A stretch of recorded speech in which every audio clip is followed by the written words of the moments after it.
Okay, so sekarang macam mana pula kalau okey kita dah confirm kita punya impact sumbat. Kita punya impact sumbat ataupun koyak, kita dah tarik apa. So kita nak tukar impact kan. So cara nak tukar impact ni, kalau ini kita ada satu bronze bracket ni. So kita pusing je. So pulas, tarik atas. So sini pulas, tarik atas. Okey, kalau kat sini ada satu o-ring. O-ring rubber. O-ring rubber ni jangan hilang. Sebab ni dia punya seal. So o-ring rubber ni kena betul-betul jaga. So o-ring rubber ni pun kena naik atas. O-ring rubber ni pun kena naik atas. Lepas tu okey, o-ring sudah ke atas, baru tarik. Sebab biasa selalu orang dia terus tarik. So dia terus tarik, o-ring dia kat bawah, dia terjatuh, sudah jatuh bawah, sudah susah mau cari.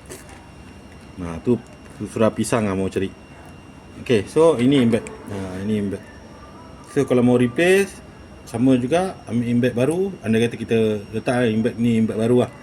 Kita assume ni impact baru. Sebab ni pun memang impact baru pun. Okey, so pasang, tekan. So tekan. Oh, yang kalau yang sudah terbalik, how? Hah?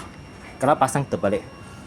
Kalau sini terbalik boleh tukar sini. Kalau mau ni pun, kalau mau contoh you kalau silap pasang lah. Kalau silap pasang sama lah.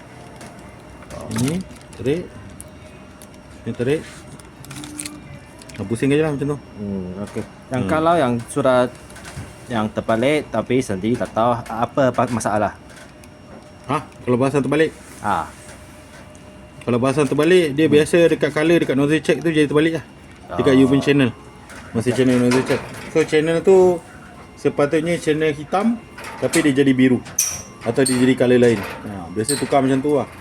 Sepatutnya kalau macam ni you tukar channel ni, patutnya channel dekat dalam prehead tu white. Tapi you pergi masukkan hitam. So channel white tu akan keluar warna hitam. Itu saja. Itu saja dekat tu.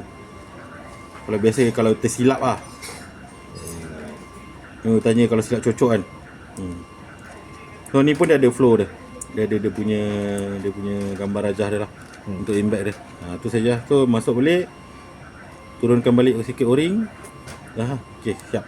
Itu saja cara tukar impact.